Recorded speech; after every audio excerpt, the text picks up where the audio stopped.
Congressman Lucy McBath could not be with us, but she sent a representative. Kyra Reed is with us tonight. Our moderator, Mr. Theron Johnson, is with us tonight. And then there's a host of people sharing in the audience. All the movers and shakers are here tonight. I want to just, by way in terms of brevity, let's just recognize all of our elected officials. If they would just stand, let's recognize their presence tonight. Or give us a wave offering. Good to see you. Thank you all for what you do and all of your service that you give to our community. We're also privileged to host this meeting tonight with several community organizations. I want to acknowledge them, the Cobb County Democracy Center. And then, of course, without going through all of the names of our fraternities and sororities, all D9 fraternities and sororities. Cobb SCLC. Last but not least, Patchwork Recording Studios. Would you give it up for all of our participants tonight? Sponsors, stakeholders. We're here tonight on serious business. We're here to dialogue, to communicate, to ask questions. Our being here tonight is a reminder to us all that voting is a sacred and a solemn responsibility. We're here tonight to learn, to listen, to make an informed decision about who will represent us in Congress. We're here tonight to remind the world that our vote is not up for sale. A milkshake and a Chick-fil-A sandwich doesn't buy us. We're here to make, I don't know, that just slipped in there. I don't know that. That's not on my cards. Amen. All right. Come on, give God praise. We're getting ready to get started. Yes.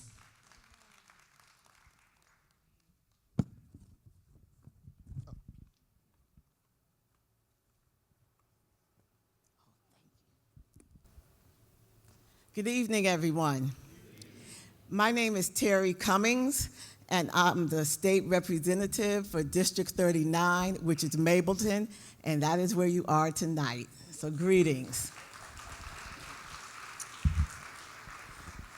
So I'm going to share with you quickly how did we get here, because this time last year, this area was in the Congressional 13th District. So this is what happened. In a nutshell, about 2 years ago or so, in 2021, the Republicans, because they're the majority, redid the maps following the 2020 census. And they redid the maps in such a way that caused several lawsuits to be filed. The lawsuits were filed by several organizations, the NAACP included, and the Brothers of Alpha Phi Alpha fraternity. They challenged 3 maps, the U.S. congressional map, the state house map, and the state senate map. And they claimed that these maps diluted black voting power. So fast forward a couple of years, the case finally gets to court in October of 2023 in federal court, and the judge basically ruled in the plaintiff's favor and ordered that all 3 maps be redone. Because of this, the General Assembly, we met during a special session in December of 2023 to redo all 3 maps. One of the judge's ruling when it comes to the congressional map was specifically, he called for a majority black congressional district in West Metro Atlanta, and we're a part of that. So the new maps were passed. All 3 maps maintain a Republican majority in the state, the House, and at the U.S. congressional level.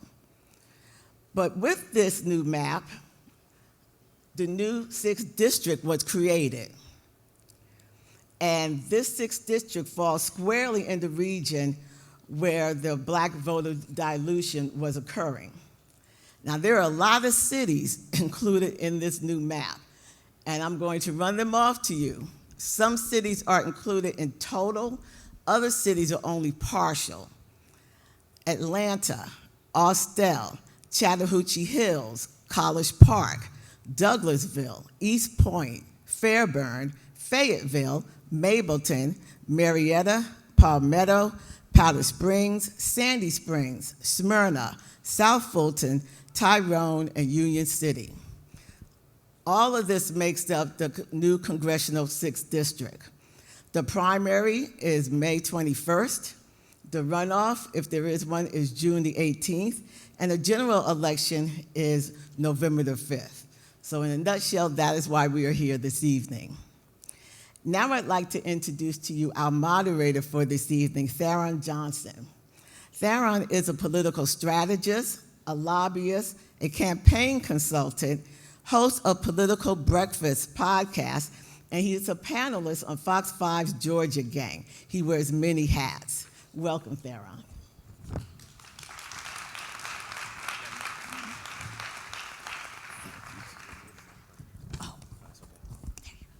All right, thank you. Good evening, good evening. Pastor Purvis, you definitely set the tone for what we're about to discuss. And Representative Cummings, thank you so much for that introduction. We discussed in the back that I wanted her to keep it brief because we want to definitely make sure we allow enough time to have this conversation at this forum. I just want to thank all of the organizations that have come together to do this wonderful event to make sure that voters are informed. And I was told that I encourage everyone to go to the My Voter page, which should be displayed. So it's a QR code. I think most of us have a cell phone or have a camera, so please download the QR code.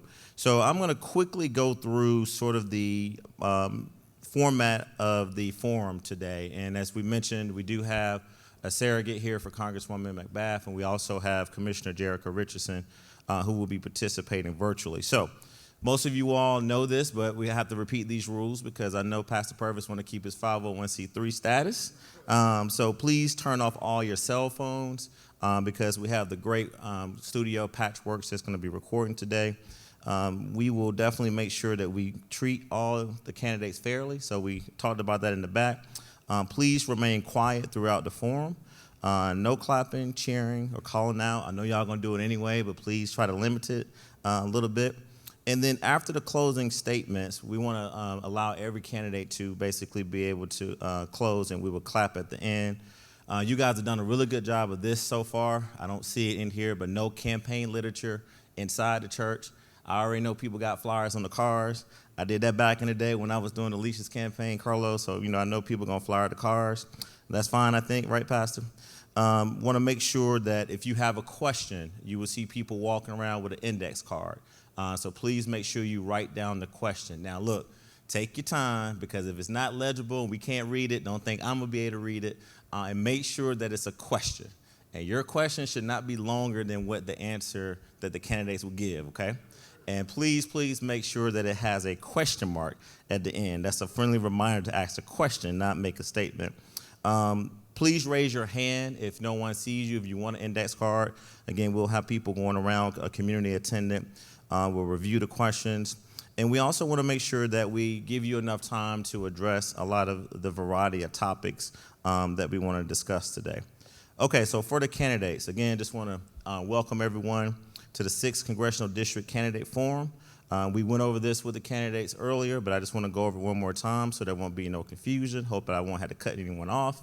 But we will start by basically making sure that instructions to the candidates, you'll have 2 minutes for an opening statement, and then you'll have 2 minutes for a closing statement. And then you'll have 8 minutes to discuss what the 6th district is and how you're the best candidate. And then 3 minutes to answer the last 2 or more questions if we have time. Opening and closing statements will be done in the following order, based on alphabetical order for the opening, and then reverse order for the closing. The timekeeper, where's the timekeeper? This is the most important. Yes, okay, raise your hand again so they can see you. So these are our timekeepers, right? So I'm going to be looking at them the entire forum, and you guys can see them as well. So if you know you run low on time, please try to wrap it up.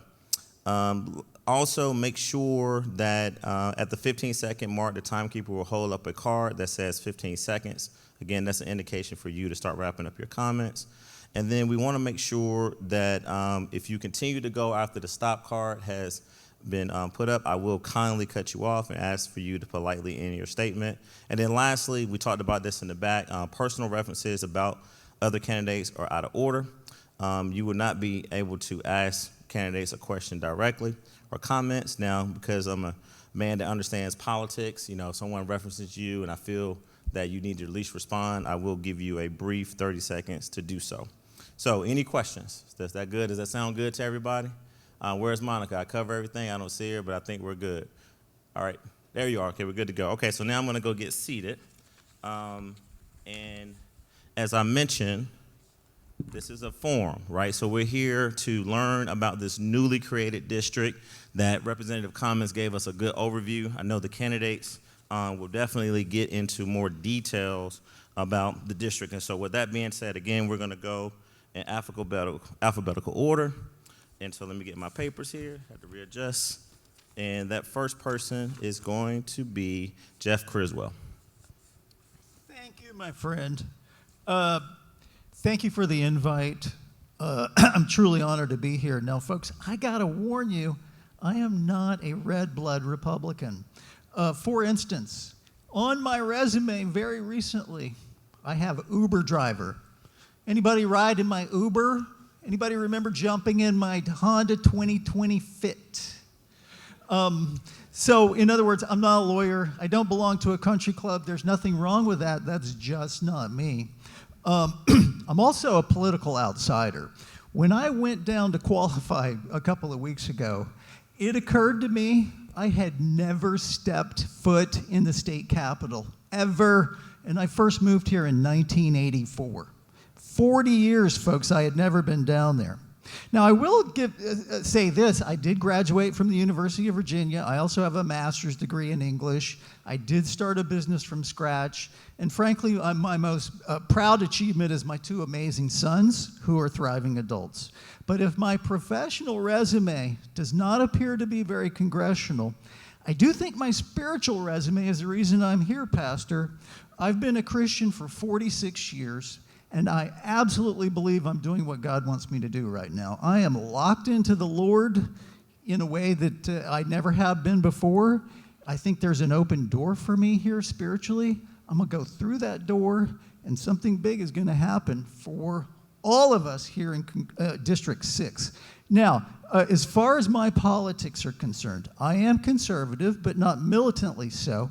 I do think we can all agree that we've got to do a couple of things. One, we got to stop spending money that we don't have. Two, we got to take care of that crazy situation at the border, which is totally out of control. I myself am a staunch advocate for police reform. And then finally, I personally want to see us move into a spiritual thing. I think we should have a spiritual revival, and I'd like to see the family reestablished as the bedrock of our society. All right, thank you so much, Ms. Criswell. Let's give him a round of applause. All right, next, Congresswoman Lucy McBath cannot be here, so her surrogate in her place tonight is Ms. Kyra Reed. All right. Hello, everyone. My name is Kyra, and I'm excited to share with you all on behalf of Congresswoman McBath. She does apologize for not being able to make it today, but her congressional duties require her to be in Washington so she can vote. Nonetheless, she sends her best wishes for today's dialogue. I've had the pleasure of working for Congresswoman McBath for the last 5 years, and throughout each step of the way, from all the challenges we faced during the pandemic to the tragedy of gun violence across our country, what I've seen is an extraordinary leader who has never failed to remind her team where she draws her strength from. With all the bitterness and gridlock in Washington today, I've seen many challenges that discourage me and make me wonder about our nation's pace of progress. But as a staffer, I've watched funding for several essential agencies be cut. I've seen solutions for our community to be challenged and ignored. I've also heard the rhetoric of some of our leaders move further and further away from basic decency and human kindness. However, in spite of it all, as a Black woman who started working for the Congresswoman in my early 20s, I'm fortunate to see Congresswoman McBath as a role model. I know her as a leader who tirelessly fights even when the odds are against her, and as a leader who listens first and speaks last, and a leader who even remembers to hold the door open for the person behind her. And as a member of her team, I'm proud to work for someone who gets things done in Congress. Together, we've ensured veterans are protected when facing hardship. We've reduced out-of-pocket costs for prescription drugs like insulin, and we've even passed into law the first bill in over a generation for common sense gun reform. And an issue that Congresswoman McBath first ran for, and advocated for years after losing her son to a racist shooting. She speaks of the role of faith played in the civil rights movement, moving forward for the march for her own people, oppressed for the color of her skin. She speaks about what it means to be put the armor of God in every trial, and how, and how that fierceness ushered her through battling breast cancer not once, just twice. Congresswoman McBath is a woman of faith, and there's not a day you'll catch her claiming anything she has accomplished from. You'll never catch her claiming anything that she's accomplished has come from anywhere else up. All right, thank you, Ms. Reed. All right, next we're going to have Commissioner Jerica Richardson. I think she's going to come on virtually. So, Jerica, are you there? Can you hear me? I can hear you. Not sure if you can hear me or see me. We can definitely hear you. I cannot see you, but go ahead. Your 2 minutes will start now.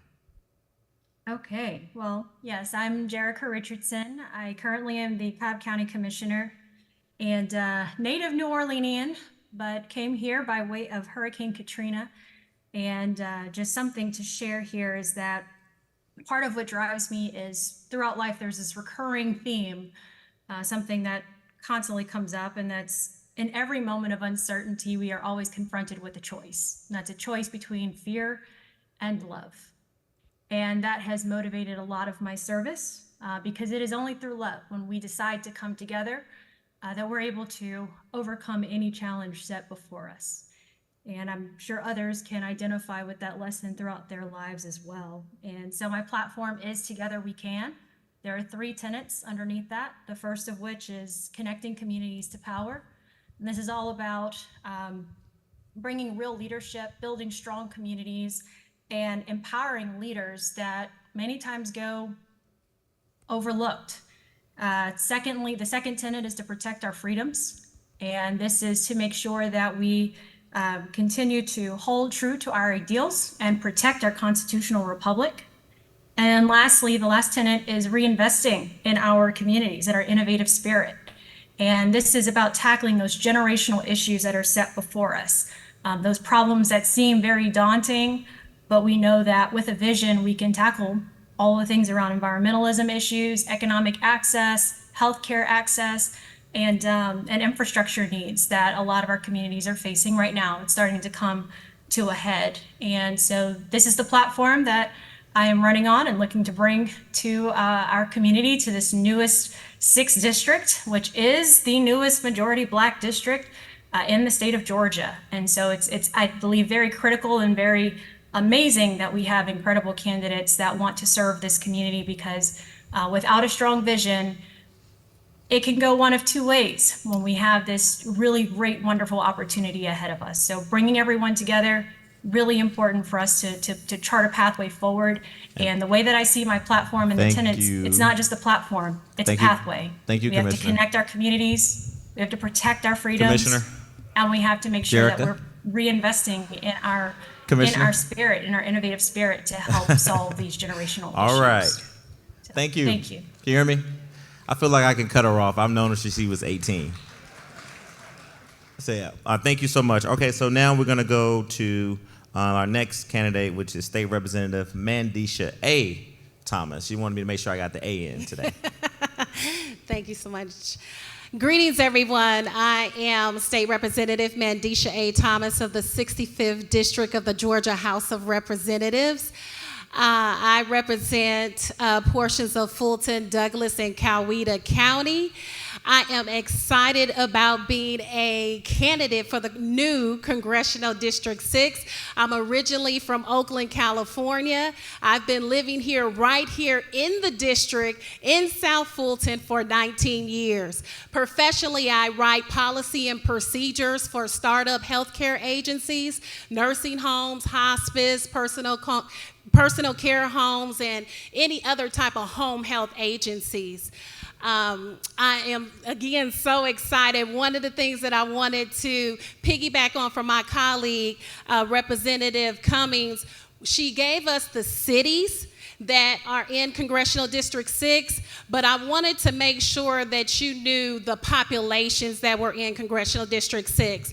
So Cobb County is 291,000 in population. Douglas County is 101 in population. Fayette County is 17,000 in population. And Fulton County is 356,000 in population. So the district starts just at the bottom of Marietta, goes into goes into Sandy Springs, but it's half of it. So it's more the Fulton County side of Sandy Springs. Then it goes to Smyrna, all of Powder Springs, all of Austell, all of Mableton. It comes down into Douglasville, which is the unincorporated portion of Douglasville in Douglas County. And then you sneak into South Fulton, which is Union City, Fairburn, City of South Fulton, Palmetto, Chattahoochee Hills. There's a little portion of East Point, about 3,500, and College Park around that 3,500, and about 147,000 in Atlanta, and again 17,000 in Fayette. Glad to be here. Thank you. Thank you. All right, we got a note here. Thank you.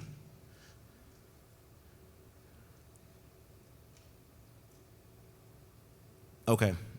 Got it. So after we get to part 2, which we're going into next, we want to make sure that you hold up your index cards. Members of the Marietta, Roswell, Delta Sigma Theta, Sorority Incorporated will collect those cards. And so thank you again. So again, when we finish part 2, which is our next part, please hold up your index cards, and someone would gladly come in over to collect them. And I want to remind you, again, to shout out to Patchworks, which is a great studio. This is being taped. This is a virtual, so we have a lot of folks on Zoom. And so thank you all so much for being here as well.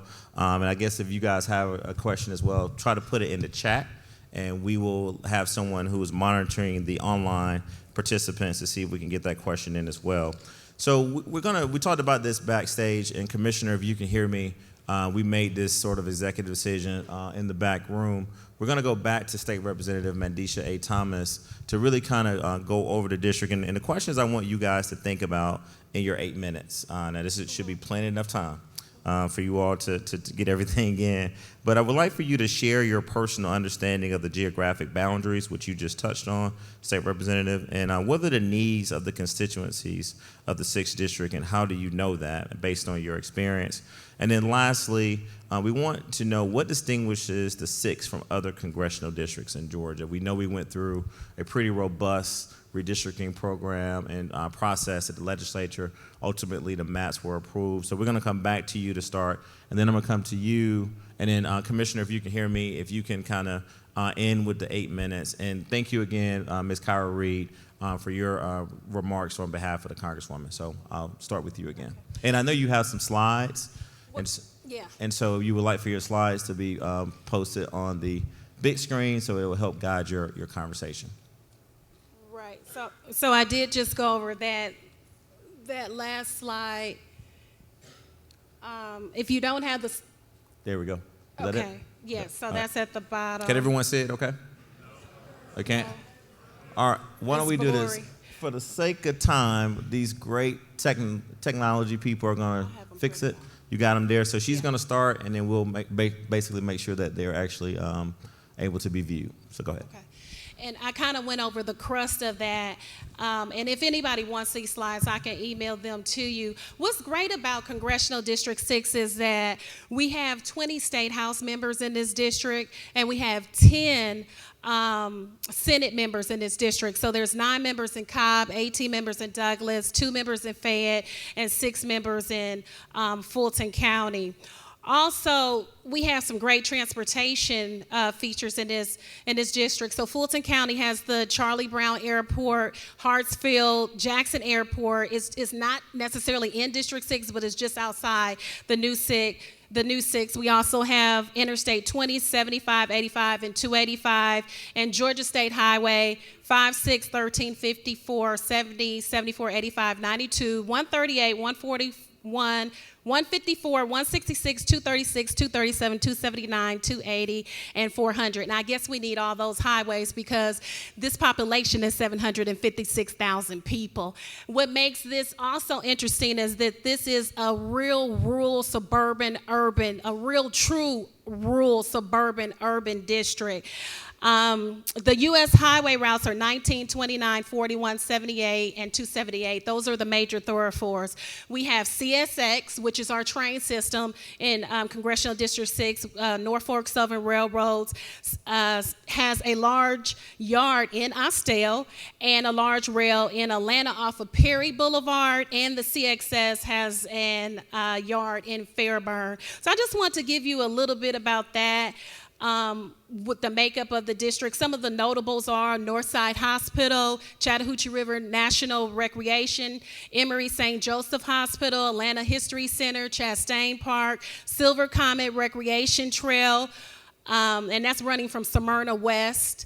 Lenox Square, Phipps Plaza, Home Depot office headquarters, the Governor's Mansion, Cobb Energy Performing Arts Center, the Battery, Six Flags Over Georgia, Cumberland Mall, Sweetwater Creek State Park, Mabel House Barnes Amphitheater, and Wolf Creek Amphitheater. I also wanted to tell you or just go over some of my policies that I feel would be beneficial to Congressional District 6. My campaign is centered on hurt and pain, and it's hurt and pain. My tagline is eradicating hurt and pain through federal policy. The hurt and pain of the people, the hurts that Georgians are going through. I'm sorry, I feel like I'm missing you guys over here. And so I just want to go over some of the policies that are hurting Georgians and across this nation, but in particularly in Congressional District 6. So I want to look at evictions. And then what I've done is set this up like a white paper as how I would function as your new congressional member, the things that I would be working on first once I get into office. So millions of families face evictions every year, whether they're through formal court processes or through extra-legal evictions. Evicted tenants, especially children, face significant long-term consequences, yet most tenants do not have access to legal assistance that may be able to help them reach multiple beneficial resolutions with landlords and deferred against illegal evictions. Okay, the federal level, there are currently 2 initiatives that are being addressed right now for evictions. The U.S. Department of Housing and Development, a few years ago, they launched a federal eviction protection grant program. That program was designed to expand the reach of legal services to tenants at risk of evictions. Now, after I reviewed the program model, I'm impressed with its effectiveness. The initiative has successfully assisted over 10,000 households across 19 states, including Georgia. In fact, Georgia has been one of the states benefiting from the program. In Washington, I'm committed to advocating for increased funding for this program in particular and pushing for its expansion throughout Congressional District 6. Currently, the program only operates in a few cities in District 6. And that's East Point, College Park, portions of Sandy Springs, South Fulton, Fairburn, and Union City. I've heard from constituents about the concerns of eviction rates in Cobb County, in particularly African American women. And I'm dedicated to addressing the issues and alleviating the pain and the hardships that are caused in Congressional District 6. I also want to talk about rent control. Rent control is a nationwide issue, but it's an issue in Congressional District 6. The federal government has what you call a renter's bill of rights, and it was created just last year. The purpose is to strengthen tenant protections and encourage rental affordability. Also, the Federal Housing Finance launched a new public process to examine proposed actions promoting renters, production of limits, and egregious rent increases for future investments, and that's FHFA. Also increases affordability in multifamily rental markets by establishing requirements that encourage the financing of multifamily loans that guarantee affordable housing. So in Washington, I would fight for federal governments to codify the renter rights into law and support the passage of Biden's 2023 budget proposal. Biden's plan includes historic investments to lower housing costs and protect renters, expand the housing supply and affordability, including funding for eviction preventions. Now, the Federal Trade Commission and the Consumer Financial Protection Bureau are going to collect information to identify practices that unfairly prevent applicants and tenants from accessing or staying in housing in order to inform enforcement and policy actions under each agency's jurisdiction. This is the first time that the FTC has issued a request for information exploring unfair practices in the rental market. We should be proud of that. Now, the two agencies will seek information on a broad range of practices that affect the rental market, including, now listen to this, the creation and use of tenant background checks, the use of algorithms in tenant screenings, the provisions of adverse action notices by landlords and property management companies, and how an applicant's source of income factors into the housing decision. Ladies and gentlemen, these factors significantly hinder many individuals in Georgia in Congressional District 6 from securing rental housing, and even if they have the financial means to afford the housing, the algorithms that are used are an obstacle to renting in Cobb County and other places across this district. Addressing this issue is a priority to me. And I'm committed to working in Washington. Just a few months ago in January, Congress introduced Senate Bill 3692, and it's known as the Prevention of Algorithm Facilitation and Rental Housing Cartel Act of 2024. In essence, this legislation aims to curtail the manipulation of rental and leasing markets, both Georgia and nationwide, thereby offering hope for constituents in Congressional District 6. This is just two of the policies that I want to work on that specifically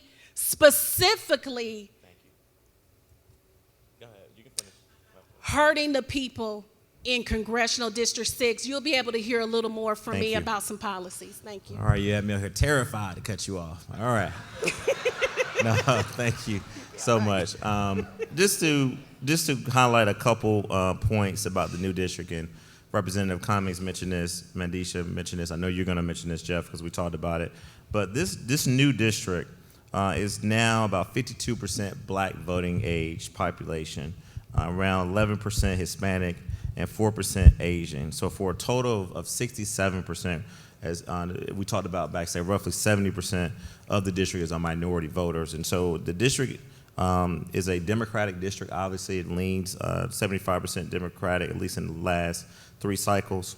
But, you know, southwestern part is Chattahoochee Hills, as we heard, and also the northeastern part is at Buckhead. So, Jeff, can you just tell us a little bit about, I can repeat the questions, but pretty much, you know, what can you tell us more about the district, and what are the different informations and points that the constituencies need to know? Because the purpose of this forum is to let people know that you're in a new district, but also to really kind of give them some geographic boundaries. Sure. Well, you know, it's funny because in my capacity as an Uber driver, I've been like to every place in this district, and I've met people, and I've had conversations with people from all walks of life, just from driving them around in the Uber. This one is very diverse, man. You got Buckhead, you got Sandy Springs, you got Vinings, and then you got, some other places that aren't nearly as affluent. So, it's going to take a lot of work for us to create an identity for this district. I can tell you, as far as like the things that are important to me, and the things that I will want to address when I get to Washington, one is schools, okay? I don't know if you guys knew, I was a 63-year-old rookie teacher last year. First year ever teaching 10th grade over in Gwinnett County. So I was in the classroom. Absolutely, positively, we have got to work on our schools. I'm just dumb enough to think that we could have prayer in school. A 5-minute prayer at the first 5 minutes of school would change the trajectory of that school for the entire day. Obviously jobs, okay? Everybody's got to get a job. Everybody's got to have hope. Everybody's got to see that they have a future, okay? And third for me is family. Oh my gosh, I look at the district. We have issues, man. We have issues. We remember the situation over at Six Flags with all the kids that went over there opening night and created a freaking disaster. And somebody actually shot at a cop. Okay, how does that happen? How do 500 kids go over there and create that sort of a problem? We've got to get back to family, folks. This is my heart. Man, if mom and dad create a stable environment for their children, and these kids grow up with a sense of worth and dignity, they don't go out and shoot other human beings. So that's sort of where I'm sort of going with this. Now, Pastor mentioned Mr. Trump, okay? Scale of 1 to 10. Will anybody tell me how you feel about Mr. Trump? I heard a 0. Yeah, go ahead. Will is the GOP chairman for Douglas County, so he does love Mr. Trump. I'm like a 7. I'm like a 7.5. All right. I get his problems, and that's the reason that I got to have some wiggle room with Mr. Trump. But really, I think he has a very good heart. I think he has the best. I think. All right. Now, look, I don't let the brother yell out over here. Let's let the man finish now. Okay? I mean, I hear that, and I hear people saying, oh, he's the devil, and he's Hitler, and he's this. I don't see that. I think he's really trying to reach out to everybody. And the situation with the Chick-fil-A, I think the guy just had a good, honest exchange with people that, with young people over there. Okay. Other thing I want to talk about is election integrity.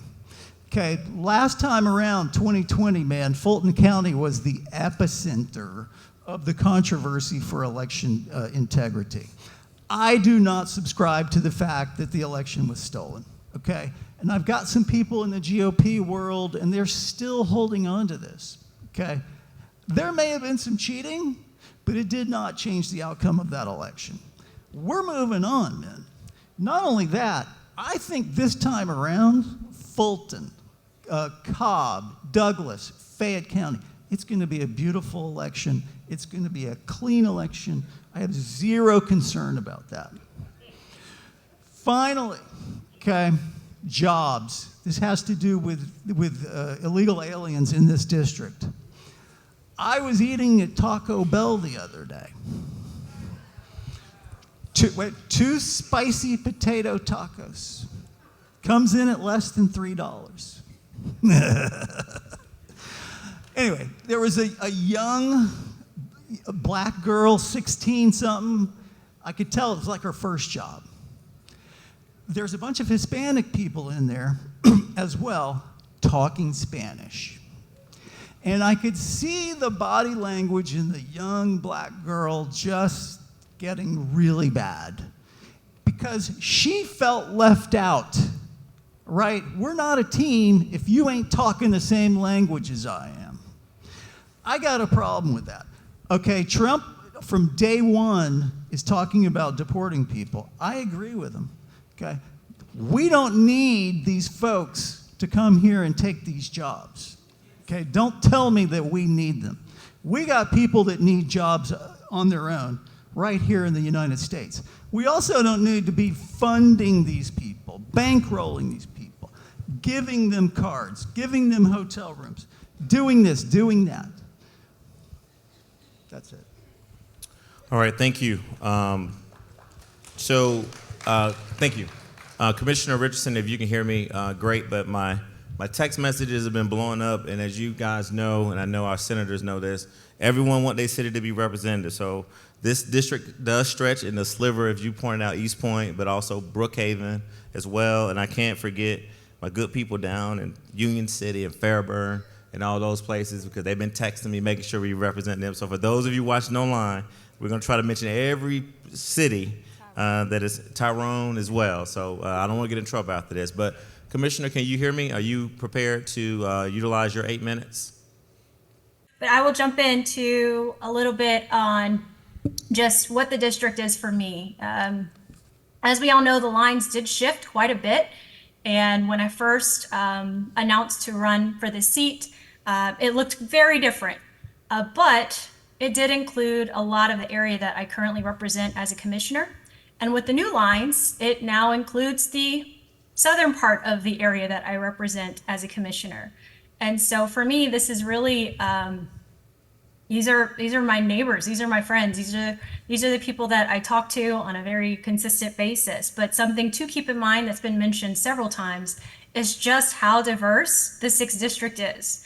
While it was created to be majority Black and certainly a majority minority district, it is wide ranging from socioeconomic status to lifestyle to the different needs, the different kinds of investment, the areas that are ripe for development, the areas that don't need any more development, the areas that need to be protected. And you have different lifestyles and different families as well to accommodate. And for me, it's a very special thing, because even the district I represent right now in Cobb County is incredibly diverse. It's in many of the same ways, and including a very large veterans community. And so just to talk about what it is I'm looking to do in Congress, I went over the platform, and certainly the platform breaks down into a lot of different policy areas, but really to just pull out some things, or 2 main thoughts that I want everyone to just settle with, is me running is about continuing the work that I feel I've already started to lay the foundation for. I believe in systemic change, which means you don't see the changes overnight. There are some things that you'll see, but it's really about creating change that's going to last, not just for ourselves or the moment, but also for our children and even their children as well. So it's about continuing the work and continuing the collaboration, because these things are not done in a vacuum.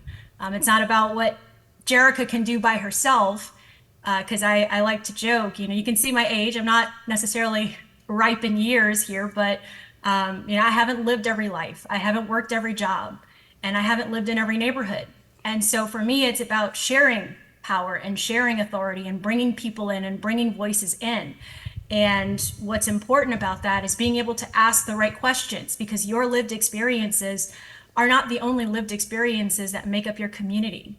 And the only way that we can build stronger communities and safer communities, and ones where we feel like we can live a life of significance, is when we actually connect and understand what the needs are and how diverse they are.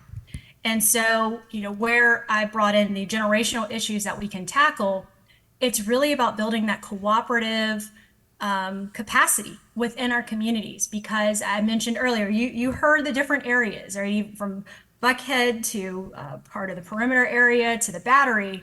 And then you've got Fulton Industrial Boulevard area, and Mableton, Austell, Powder Springs, and Union City, and Chattahoochee Hills, and just a wide variety of areas that some have been heavily invested in and some have been underinvested in. And if you don't have leadership at the helm to have a vision in how to bring different parties to the table, to have really complex conversations about what a robust investment could look like for our future, then you're just going to see money flow in the direction that it's always flowed. And these communities are going to continue to be in the status that they're in. And so in terms of continuing the work, some of the things that I've been up to as a commissioner that I would certainly like to continue and take to the next level is including some of the work around infrastructure. So I know in our area, we've got some serious stormwater management issues, which means you heard Mandisha talk about the eviction issues, which I'll touch on a little bit. It's already hard enough to find a place to live. And now we're having trouble with staying in the place where you live. Sustainable housing, areas that are, the windows aren't broken out of where you're living. I know I had lived in an apartment at one point, and I had brown water and I had mold, black mold, and I was at the doctor's office on a weekly basis. And all of these things go into how you're able to maneuver in this world, and help keep your family safe, and how you can thrive and gain access to new opportunities. And so a lot of conversations I've been having with HUD in terms of ways that we can expand some of the grant programs, and that's as a commissioner, not to mention drafting up the Renters Bill of Rights here, working closely with our congressional reps as well to see where we can fine tune some of those opportunities. And, so far those conversations have been continuing. I just kind of joke, I feel like it'd be easier if I were right down the street in DC. So, we've had a couple of pilots and opportunities that we've been able to do on a local basis. There are some local laws that can be changed, some state laws as well. But certainly on the federal capacity, that's where the checks get written. That's where those strategic investments can be made. And I do believe in return on investment. So you've got to look at sustainable ways that federal programs can invest in communities so that the community itself can continue to thrive beyond there. Not to mention I have some areas that face gentrification issues. So just to kind of couple that in the housing stability bucket. And so all of that really falls into it. Other things that I've been working on, so veterans, one of the big crowning achievements in cooperation with the veterans community in Cobb County was in making sure that we could push through some additional funds in order to help with the National Archives giving out discharge papers to those that have been released and are trying to gain access to their benefits. If you are a veteran, first of all, thank you for your service. But you absolutely rely on those discharge papers to receive your benefits. And we know that we struggle with that. And that was one of the successful things, DD 214s for all on a national level. And appreciate the senators' work on that as well, our Georgia senators. And definitely looking to continue moving in that direction to tackle 5 critical areas for veterans. Not to mention the close relationship with the community. I'm going to step off of the generational issues for a second and just talk about what does empowering other leaders look like. One of the things I'm really proud of as a commissioner is what I call my cabinet. It's my community cabinet. They are extensions of the community that have been wanting to see things happen over the last many years. They're passionate about different topics, and they were selected to basically say, hey, help me push policy, help me define policy, work with me in getting this together. And so they become avenues for the community to collaborate with, and we can pull in all kinds of partners to make sure things can actually happen. Because as a resident, unfortunately, not everyone's going to answer your email when they have access to power. But I can use my authority and title in order to pull those same resources to the table and make that collaboration happen. So that has been one of the very exciting things that I've been able to experience as a commissioner in creating the cabinet and being able to push out north of 200 initiatives into the community just through the cabinet itself. And it looks like I've got a red card, I think, because I'm peeking over. So I will stop, but there's so much more to tackle that I could talk about. All right, thank you so much. So we got a lot of questions. Let's give her a round of applause. So we're going to move into the next part of our forum, and I'm going to make an executive decision here because we have a lot of people who want to ask questions. And so candidates, please be mad at me, not the organizers of this event, but I'm going to give you 2 minutes to answer these questions. And if I feel like you need 3 minutes, I'll give you an additional minute. But I think for the sake of time, and making sure that we get to many questions as we can, I will limit it to 2 minutes. And so why don't I start with Jeff, and we got to talk about healthcare. So I'll present the same question to all 3 candidates. Here's the question. What is your stance on the current state of healthcare in America, and what changes would you advocate for to improve healthcare access and affordability for the constituents of the new 6th District? Healthcare, obviously, it's so controversial here in the U.S. Some people say, it should be a right. Some people say it's almost a privilege. I would have to take a very hard look at that. I know we just went through this whole thing with universal Medicare here in Georgia, It didn't get passed here in the state legislature. I would also say that a lot of our healthcare issues can be solved just with taking care of ourselves, with exercise, with diet, with not smoking cigarettes, with not drinking a lot. So obviously that's going to be an important issue in this election as we move forward into the fall. All right, State Representative Mandisha A. Thomas. Thank you for the question.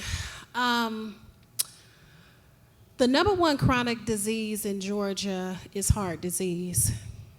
So many chronic illnesses are killing us in Georgia day after day after day. I did a bill, not last session, but the session before, called the triple threat. That's if you had high glucose, high blood pressure, and high cholesterol, you were in the triple threat. There's so many Georgians in that triple threat. I couldn't get that bill passed. The monies was going to run through SNAP. You would get an additional $75 for 3 months to purchase fresh fruits and vegetables at our local farmers or our local farmer markets. We had so much money in the state of Georgia in the SNAP program, and they would not give me the $500,000 to do this program, even though we know that chronic illnesses in Georgia are killing us. I do believe in universal health care. I think health care should be for all. Let's even go back to the notables that I mentioned earlier. Let's see if you notice something different. I'm going to add one more piece to it. So in the notables, I said there was Northside Hospital. In the notables, I mentioned that there was Emory St. Joseph Hospital. I'm going to add one more to it. Piedmont Fayetteville Hospital. It's not exactly in District 6, but it's less than 10 minutes from District 6. Did anybody notice from the 4 counties that was not listed? Fulton County. We have a major problem in healthcare with our hospitals. My colleagues know it. We've been fighting under the Gold Dome. We've been working with our county. Thank you. Stop. I'll give you 5 more seconds. Go ahead. No. Working with our county. We've been working with our county to bring quality health care to South Fulton, which is about 35% of this, well, about 29% of this district. Okay. We need health care. Thank you. All right, Commissioner Richardson, can you hear us? I sure can, All right, but 2 I minutes. would like for you to repeat the first half of the question. Sure, I heard no- the part about advocating Yeah, no for problem. expanding access. It's a healthcare question. And basically, what is your stance on the current state of healthcare in America? And what changes you guys would are back on mute. I'm Hold on. Try it again.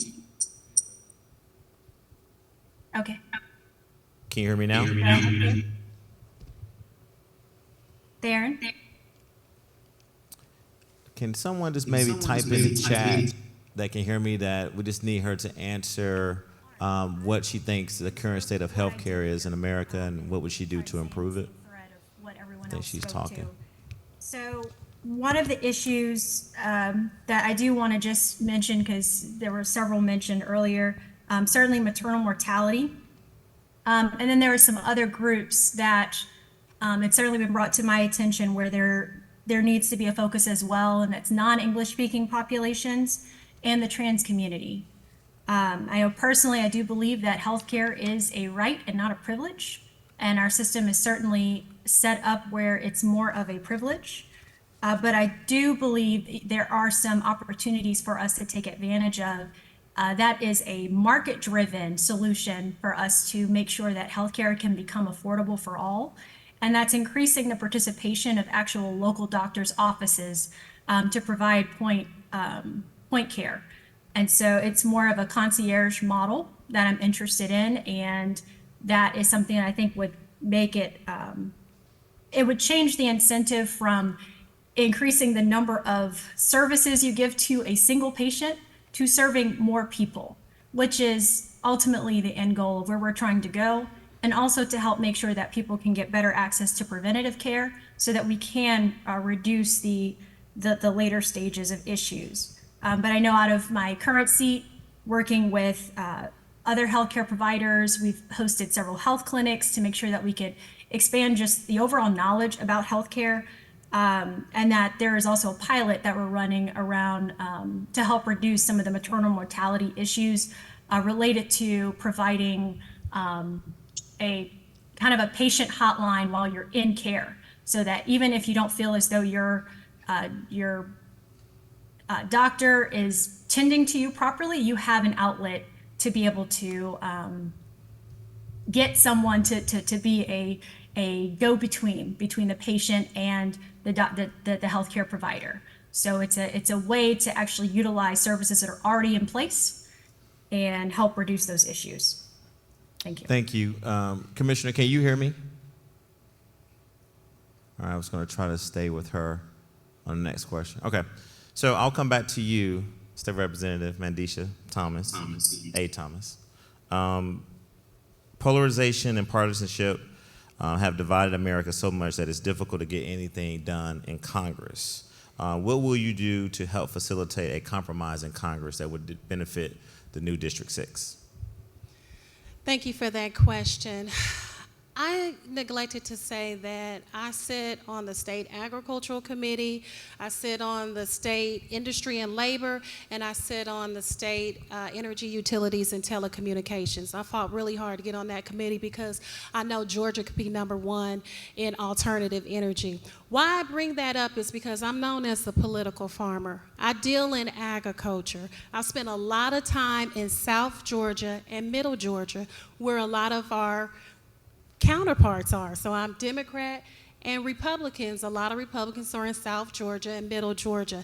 By me being in agriculture, I've had the ability to interface and dialogue with the opposing party on a different way. It has sharpened my negotiation skills. So I came in with negotiation skills, but just interacting with them in agriculture has extremely sharpened them. And I believe if I get to Washington, I'll be able to use that negotiation skill that I've learned in agriculture to fight for us. Thank you. Thank you. Same question to you. Do you need me to repeat it, or are you? No, that's fine. Okay. I am a centrist, okay? And that's not like some sort of a strategy or something that I'm just trying to create here in this district. I see value on both sides of the aisle. I really do. So I don't think it'd be very hard for me if I feel very strongly about something, or if there's an issue that's very important to the folks here in Georgia District 6, I got no problem at all reaching across the aisle and, let's make a deal. Let's do something that works for this district, okay? This is not our father's, this is not it's not Republican at all. And here I am, I'm running as a Republican, and I'm going to ask you folks to vote for me. So, absolutely, positively, I'm going to be representing your interest, and if that means I have to reach across the aisle and make friends with folks on the other side, I'm going to do it. Thank you. Commissioner, can you hear us? Do you need me to repeat the question? What I think will be helpful, I don't know if anyone can do this, maybe if we put in the chat the question for her, but I don't even know if she can hear me.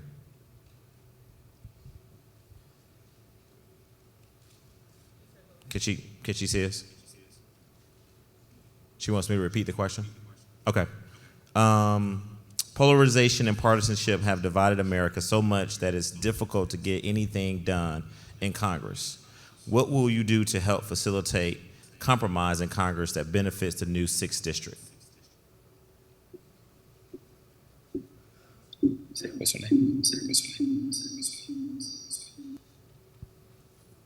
Okay, I did not know it was my turn because we were on mute.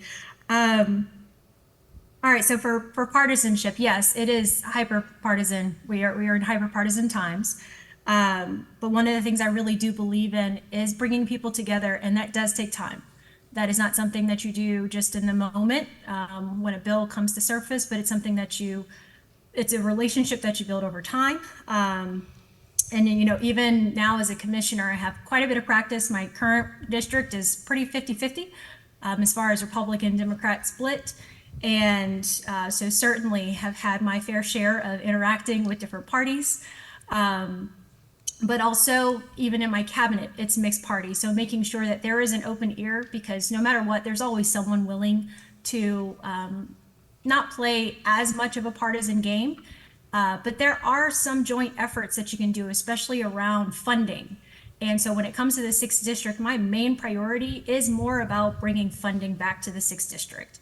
And when you have joint initiatives, I know I have one around the Georgia backbone, that's all about building coalitions. These are conversations I've already started with our neighboring states.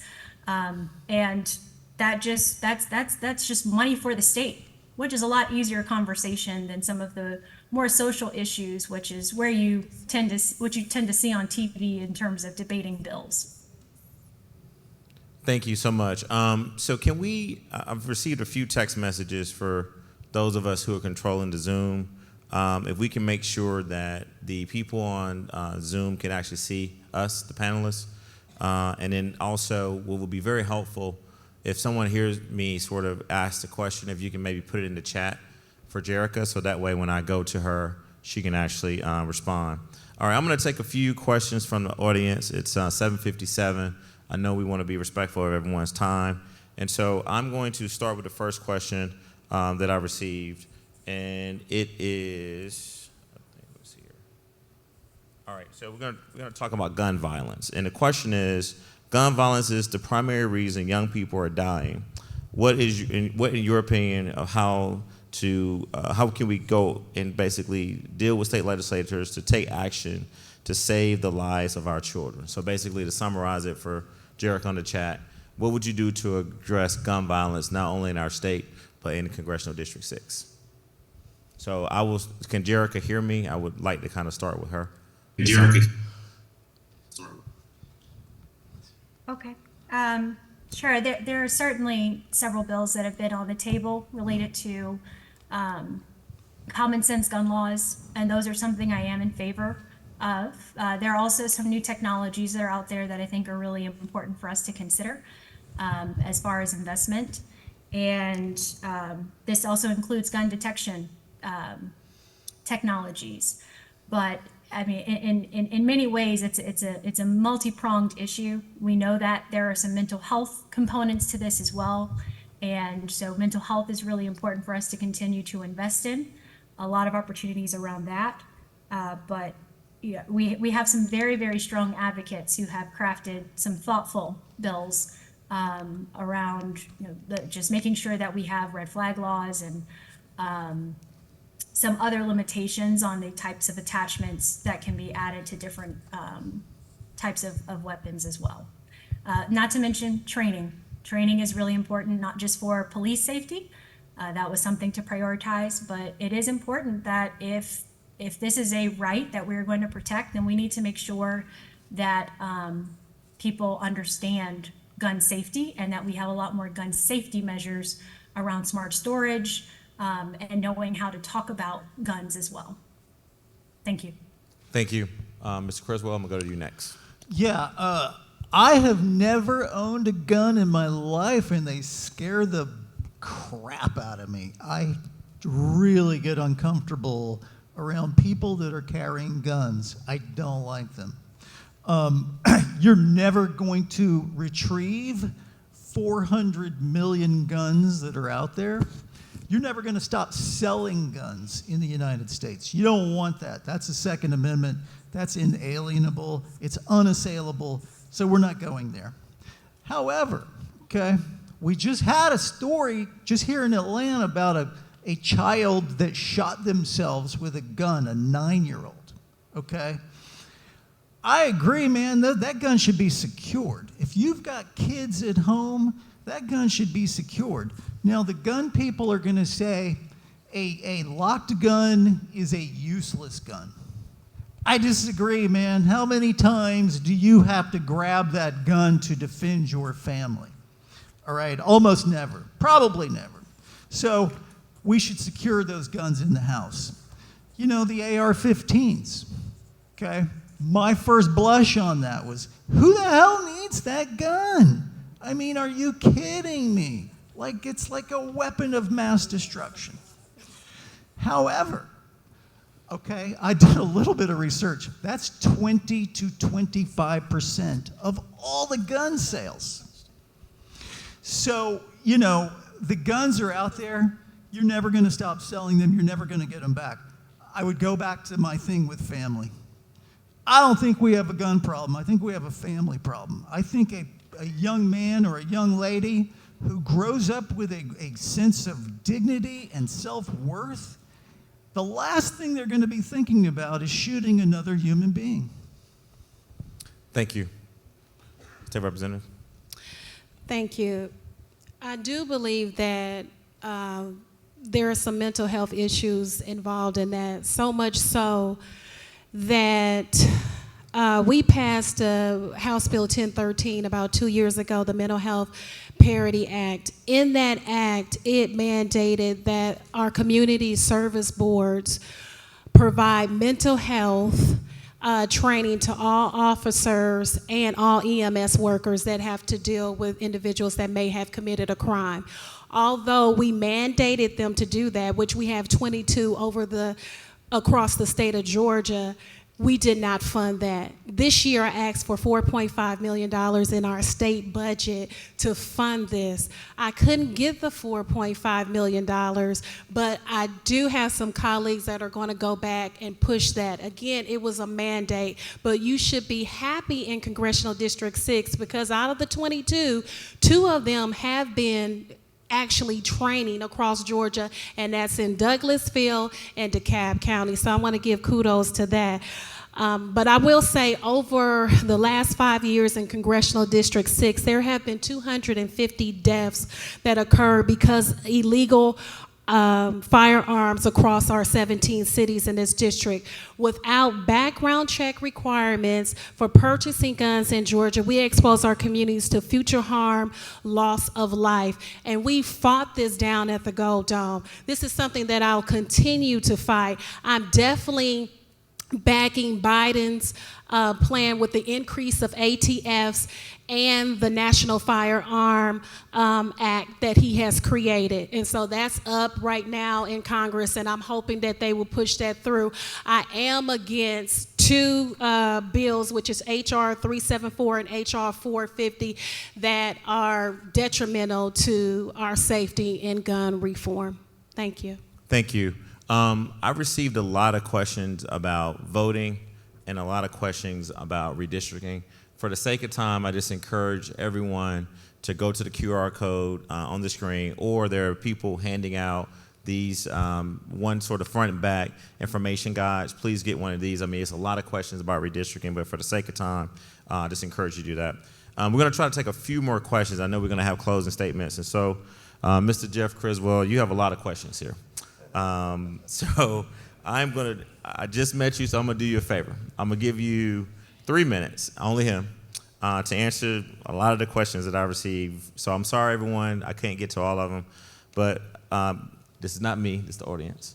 Some people felt that your comments regarding illegal immigrants, the population that you just offended, and your narrative, how do you expect to be a member to represent this district with those type of comments. The second thing that people talked about, this question is in the same vein, do you agree or disagree with a woman's right to choose? And then the last question is, besides being an Uber driver and driving around the district, what would be some policy solutions that you can offer? Again, this is just me surmising about 8 questions that have come your way, but I'll give him 3 minutes to address your comments about immigration in this country, being an Uber driver, what makes you qualified, what solutions would you be able to bring to the table, and do you support a woman's right to choose? And and last question, sorry, it's loaded. Do you, with your support of Trump, and with this being an overwhelmingly Democratic district, how do you expect to get elected? So I think I kind of gave you a summary. Okay. As far as the illegal immigrants are concerned, I'm sorry. I just, I didn't ask them to flood over the border like what we have seen the last 3 years, okay? That's a crazy, crazy situation. That was imposed on us by Biden and the Democrats, and it's just totally not something that we want. I don't really care about their feelings. Did you see the thing yesterday with the guys on the speedboats hitting the shores like it was an invasion? Okay? Don't tell me that those people are seeking asylum. Okay? There's something else going on. I'm sorry. They came here illegally. I don't really care about their feelings. Let's send them back. Not only that, if I may, how about, we'll send a couple of folks home in a body bag down there in Texas, okay? I think that would stop a lot of that immigration like that. Okay. So hold on, ma'am. I want to make sure he has enough time to finish. Are you finished? Okay, I'm finished with that part, yeah. Okay. I think you got anything else you want to address? You talked about illegal immigration. So do you support a woman's right to choose? I'm pro-life. Pro-life, okay. Yeah, I'm pro-life. The law as it stands in Georgia right now, I think is fine. Okay, I'm gonna give you 15 seconds. You led with saying you're not a politician and you're an Uber driver, but nothing against Uber, I drive Uber all the time. But what specific policies would you offer? I think the person asked to name 2 that you would represent, that you would run on if you're elected. Okay, again, just sort of in general, like I say, I taught last year over in Gwinnett County. Education is going to be super, super important to me. And we already talked about health care. To try to get into the nitty-gritty on health care, quite frankly, I'm not necessarily prepared to do that. But that would be 2 issues that would be super important for me in this district. All right, thank you. State Representative, you got a lot of questions as well, so I'm just going to pick out maybe 3 topics that we haven't discussed. One question is what policies would you put forth to increase the housing supply? I think you talked a little bit about that, so if you want to address affordable housing. Also, I think you and Commissioner Richardson, being women, what do you think about abortion rights in this country, but also a woman's right to choose, and also Roe v. Wade? And then the last question that you got a lot of questions about affordability and housing as well. So I know you can help me out for the sake of time and kind of just talk about affordability, talk about a woman's right to choose, and also anything else that you can offer that's dealing with, and of course, and I would like Jerica to answer this question as well, but maternal mortality, which is, I know that the state of Georgia has a very serious problem with maternal mortality. And we'll give her 3 minutes to answer all those for the sake of time. Thank you. I am, just to make it short, pro-choice. Our housing supply, I want to delve into that a little bit, so I got the 3 minutes there. And so Biden has a resident center housing challenge and a call to action to improve the quality of life for renters. And this is a nationwide plan, but I want to just look at Georgia. My colleagues over here know that we have tried to pass rent control bills under the Gold Dome to no avail. And it's a little tricky because we want there to be protections in place for landlords, and we want them to be protections in place for renters. So if you didn't already know, Georgia administers the housing income tax program. And guess what? These are federal dollars. So these are our federal dollars at work that Georgia is administering. And what's so great about that is the organizations can use these dollars to leverage to assist developers who may otherwise struggle to construct affordable housing. So while rent control is evident, and it's an evident solution across the state, and this is a nationwide epidemic, we also know that it actually works. And we just need the federal government to increase the ante, something that I'll fight for in Washington. Not to mention, we need to address the speed of building houses. That's why I go around and I talk about modular homes. So modular homes are typically built to meet the same building codes and standards as traditional homes, and but they're still subject to inspections and approvals by by local building authorities. But there are different types of prefabricated homes that we may be subject to, or different codes and regulations depending on the factors and the construction methods that's of the intended use. But manufactured homes, for example, are subject to HUD, the Department of Urban Development Standards, while modular homes adhere to the local business codes. In Washington, I want to look at updating the national codes to reflect modern standards and practices in home construction. This update will likely include provisions for sustainability, provisions for energy, and provisions for safety.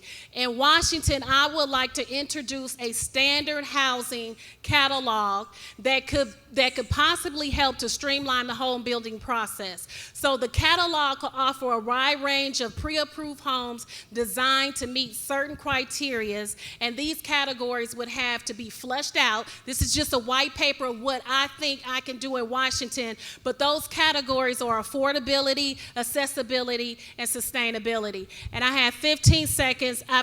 You know what? I'm going to forego the infant mortality because it's extremely important, and I'll use that for my closing. Thank you. All right, thank you so much. Jerica, can you hear us? Commissioner Richardson, can you hear us?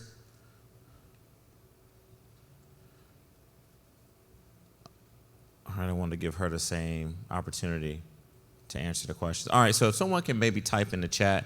There's 3 topics that, again, Okay. I just want to get to as many Looks as like I can. I've got a lag on my side. I see a question. Okay, the first To question remove a is, city from the district, which one would it be and why?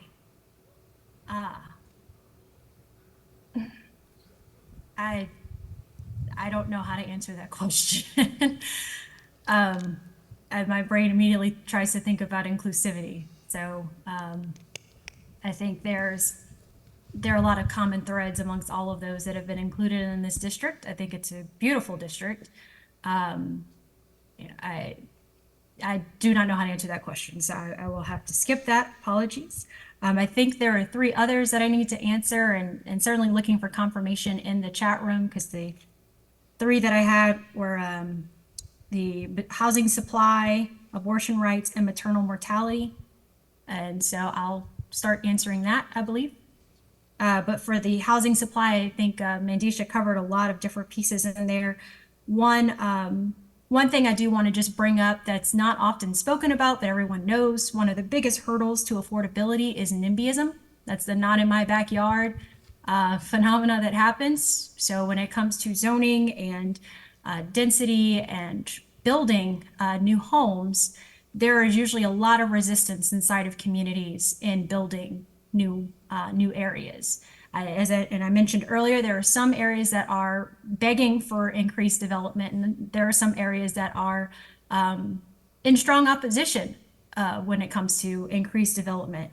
But that is one of the reasons why I've started looking at several different models to look at the housing crisis in a different way. But it is a density demand that we are experiencing. So this is not something that's happening in isolation to the 6th district. This is happening across the nation. But there are certainly some statewide impacts that will affect our local economy if we aren't careful. And that is a bit of the Georgia backbone philosophy as well, is to help make sure that we actually provide better transportation opportunities to areas of employment, entertainment centers, and healthcare centers in order to help make sure that the demand for housing is spread out a little bit more so that we can increase the amount of building and development that can happen. But there are others as well. There are other models that I've been working with ARC on and looking to implement that can help with not just housing supply and affordability, but also making sure that the supply itself is something that's healthy, and making sure that those that are in the housing have rights that are attributed to them as well. For abortion rights, absolutely pro-choice. It is certainly a healthcare procedure. Many different scenarios will require that our doctors are very well versed in performing. It wouldn't necessarily be an elective abortion, but it is something that is absolutely critical, and it is important that it stays a choice, because it is a form of healthcare. And there are a lot of different scenarios that have a woman being put in that position to make that very difficult decision. And then maternal mortality, and just one more thing on Roe v. Wade, because that was brought up as well. I think that the rationale used to overturn Roe v. Wade was flawed in nature. And I think that there are other issues that will come out of the fact that that occurred and that rationale was used. And then for maternal mortality, I mentioned the patient advocacy hotline. There are patient advocates that would be added as a part of extending that pilot, and it's something that could be easily expanded through the government system that's already in place. It's just improving it and making it more efficient. Now we should be able to see some of those issues reduce. And I think I covered it all. Thank you. All right, thank you so much. For the sake of time, we're going to move to closing statements, but I do want to just acknowledge, especially for the committee and everyone in the room, I mean, we had a lot of questions. I can't get to them all, but just to surmise, we wanted a lot of questions about the election in 2020, whether or not it was stolen. January 6th was definitely, they wanted to know what you guys thought about that. Also, we had a question here from a council member about crime and workforce affordable housing. And also, how do you continue to work together to reduce crime? There was another question here about Medicaid expansion. The federal government has given the state the opportunity to move forward with full Medicaid expansion. Also, there was a good question here that I wanted to get to. They wanted to know which, from each candidate, which issues or votes do you disagree or agree with Congresswoman McBath? And also to talk about the student debt relief program that President Biden has basically relieved a lot of student debt from people across the country. So again, I apologize. We were not able to get to all those questions, but it just gives you sort of an example to candidates who are running that this is what the people in the room care deeply about, and also the people who are listening virtually. So I promise to get you all out of here pretty quickly. So with that, I know we got to go backwards. So I think we will start with you to do the closing statement. No, we did. Yeah, we're going backwards. Yeah, reverse alphabetical order. So we're going to State Representative Mandisha Thomas first. For the closing statement, we have 2 minutes. Thank you so much. I'll make this real quick. I'm foregoing my closing to talk about infant mortality because it's so important. First of all, I'm not even supposed to be here. I was considered a D student.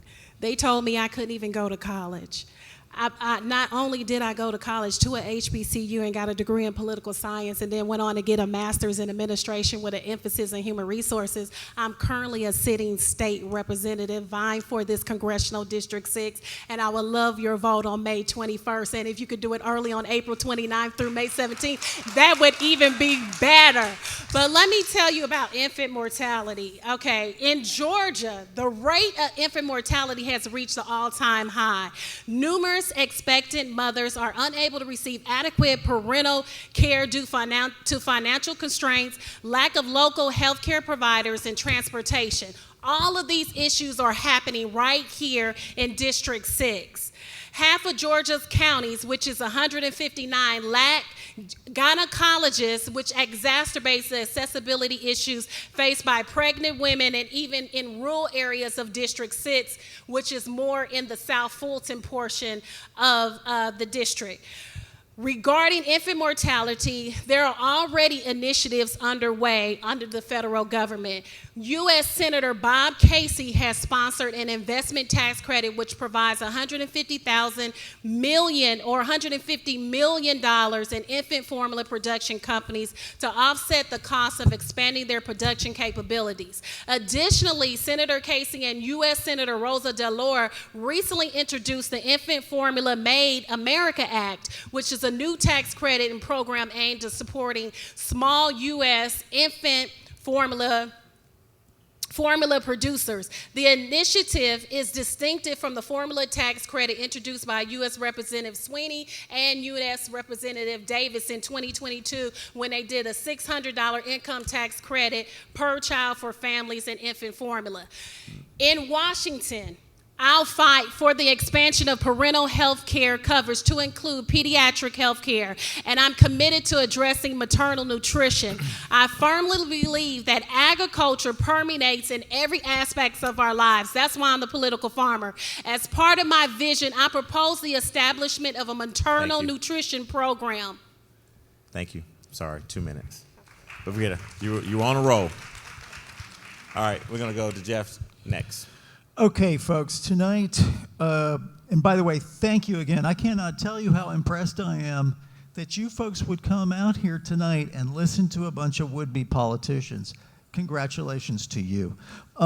Look, to me, this is such a critical election cycle.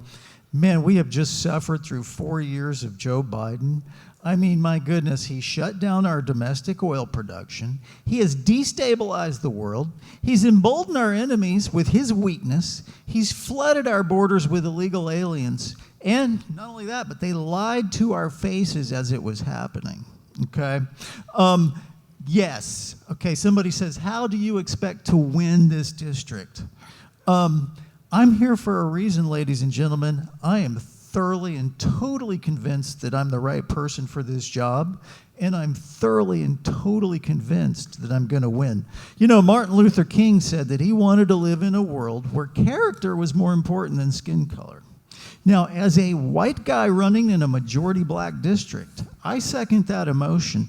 During the next 6 months, ladies and gentlemen, I am going to work very, very hard to prove that I'm definitely the best candidate. And I want you to know that you can trust me when I get to Washington to represent your interests to the very best of my ability. Now, I know the word Republican carries a very negative connotation for some folks in the black community, but all I can say is give me a shot. I promise you, I am here for a reason. Black, white, I don't care. I'm going to go to D.C., and I'm going to represent all of us with as much energy as I possibly can. Thanks again. Thank you, Mr. Creswell. Commissioner Richardson, can you hear me? 2 minutes for your closing statement. Awesome. I just want to say apologies that I'm not able to be there in person today. I had a prior engagement. My sister-in-law is getting married out of the country. So I do appreciate everyone's patience in helping to accommodate me being here. Otherwise, I would certainly be there to see all of you in person. And want to extend a thank you to all the organizations that came together to make this happen. I think it has been, I'm looking at the comments, it's been a very productive forum with a lot of different topics covered. And that's kind of what I want to share is we have major issues to talk about, to discuss, to solve, and they span the absolute full spectrum. So unfortunately, there were many that we did not get to this evening, but I would certainly love to get to hear from you directly, continue our conversation, because I believe that representation is about a conversation. It's not just about me saying, here's a snapshot and disappearing. It's about continuous discussion. And I do that very intentionally as a commissioner. I have weekly huddles, and even during the campaign, I have my huddles that are going on now. And so it's really just about continuing to understand what's going on, what's needed, what are the dynamics that are at play, and certainly want to answer any questions that you may have regarding my platform. Be on the lookout. A new website will be available, I promise you. But one thing I do want to leave you with is I don't believe in just fighting. It's more about leading, right? You don't just fight for the fight's sake. It's about leading and bringing a true vision to manifestation and building up new leaders. So I know that we have a very resilient community, and with a strong vision, we can do so much together. So that's why I'm running. I'm running for you, and I do hope that I can count on your vote and that you'll run with me. Thank you. Thank you. Let's give all the candidates a big round of applause. Okay, so for the sake of time, I'm going to ask all of the planning committee members if you can start making your way to the stage quietly along with Pastor Purvis. We're going to basically take a photo. But I'm going to close us out with some very important information. This was a very, very good informational forum. And again, thank you to the candidates who participated and the surrogate as well. This is a democratic process, and sometimes we got to hear and witness things that we might not necessarily agree with, but I think this forum was important to give everybody a chance to voice their opinions, and more importantly, to give an opportunity for you, the voters, to get educated on this newly created 6th district. I just want to remind everyone that the election day is May 21st. Also encourage people to vote early. which starts on April 29th. The polls will be open from 7 a.m. to 7 p.m. And if you have requested an absentee ballot, the application for the absentee ballot must be received to your county's voter and election office no later than 7 p.m. on May 21st. And if you're unsure about anything that we've discussed today, we encourage you all to go to your local county election office. In this case, it will be the Cobb County Democracy Center. There also will be a table outside that will have a lot of voting information. But again, just want to thank the candidates for your participation today. Wish everyone good luck with your candidacy. And also thank the people online. While I know we had some technical difficulties, thank you so much for those of you who actually stayed online the entire time. So that concludes our program. I think the candidates will probably stick around for a little bit to answer questions. But again, thank you all so much for being here, and make sure that you get out and vote on May 21st. Thank you.